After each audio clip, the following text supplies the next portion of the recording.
بسم اللہ الرحمن الرحیم، السلام علیکم جی بھٹو۔ آج ایک سینسٹیو جو ہے ایشو پہ میں بات کروں گا، جو یہ کلٹ ہے عمران نیازی نے جو ایک پیدا کی ہے، اور ضیاء الحق کی جو ہوا کرتے تھے، اور ضیاء الحق نے جو انتہا پسندی کو سلیبس میں ڈالا، نصاب کا حصہ بنایا، اس کو عملی شکل عمران نیازی جیسے منافق شخص نے دی، اور ایونچولی مسلط ہونے کے بعد، معاشی جنازہ نکالنے کے بعد،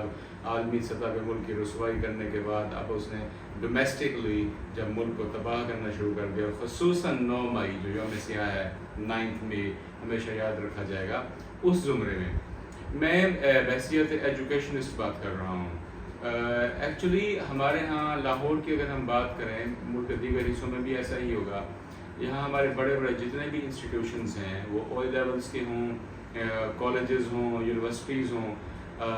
اس کے اساتذہ کا اس سلسلے میں کیا رول ہے، میں اس پہ بات کرنے سے پہلے مختصر میں کوٹ کروں گا بنگلہ دیش کو، ایسٹ پاکستان،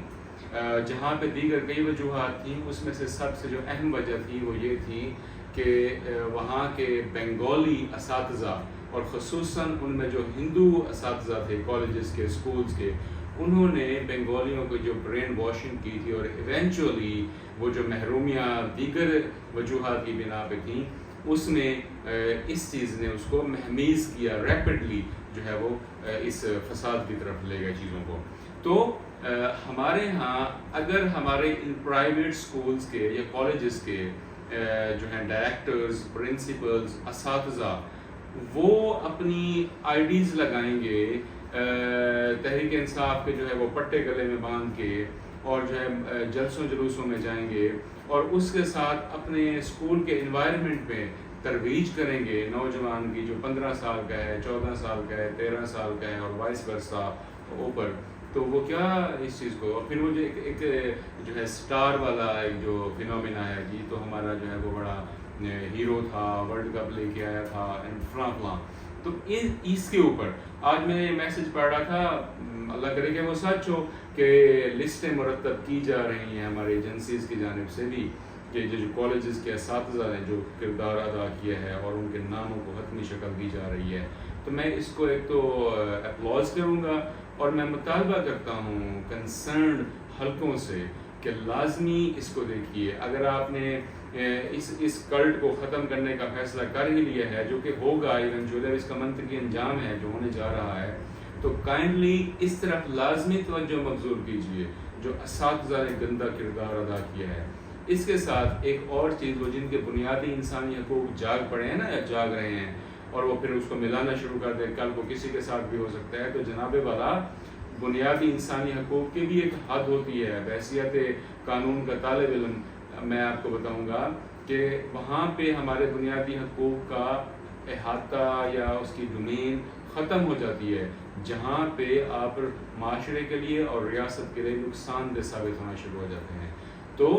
جو کچھ 9 مئی کو ہوئے، کون سا محب وطن شخص ہے جو اس ملک میں جو رہ رہا ہے، ہمارا تو یہاں پہ جینا مرنا ہی اس معاشرے میں، اس ملک میں ہے نا، ہم کون سا باہر بھاگ رہے ہیں، یا ہماری اولاد جو ہے یہودیوں کے گھروں میں پل رہی ہے۔ تو دیٹس وائی آپ بنیادی انسانی حقوق کو اپنے پاس محفوظ رکھیں، اس کلٹ کو ختم ہونے دیں، اور رہی بات پیپلز پارٹی، نون لیگ یا دیگر جماعتوں کی، نہ ان کا ماضی اس طرح کے کلٹ سے بھرا ہوا ہے، نہ آگے مستقبل میں ہوگا۔ البتہ ریاست نے جو کچھ کیا ہماری قیادت کے ساتھ، وہ تاریخ کا حصہ ہے، اور تاریخ بہترین منصف ہے، اس نے سب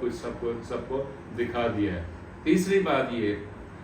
اگر کہیں پس پردہ یہ بات سوچی جا رہی ہے کہ نیازی کو باہر بھیج دیا جائے، پہلے تو ایسا ہوگا نہیں کہ نیازی سیکیورٹی رسک ہے، عمران نیازی یہ باہر ہے، اگر اس کو بھجوا دیتے ہیں، چاہے اس کے ساتھ جتنے مرضی معاہدے کر لیں، کیونکہ یہ ایجنٹ تھا، ایجنٹ ہے، ایجنٹ رہے گا، تو وہ ایجنٹوکریسی ایونچولی جو ہے فائر بیک کرے گی۔ تو اس بارے میں بھی ذرا تحمل کا مظاہرہ کیا جائے، اس کو قانونی شکنجے میں جیسے یہ آیا ہے اپنے کرتوتوں کی وجہ سے، ابھی تو اس کا جناب کرپشن کا حساب نہیں ہوا، موٹی موٹی باتیں ہیں جو اس نے دہاڑیاں لگوائی ہیں اور لگائی ہیں۔ اس نے 75 ایئرز کے جو ڈیٹس تھے وہ علیحدہ، اس کے 3.5 سال کے ڈیٹس علیحدہ، تو وہ بتائیں نا کہ وہ کہاں گئے، اس نے تو ایک اینٹ کم نہیں ادھر سے ادھر اٹھا کے رکھی، اور اس کے ساتھ جو کرونا کی مد میں سیدھا موٹا 1200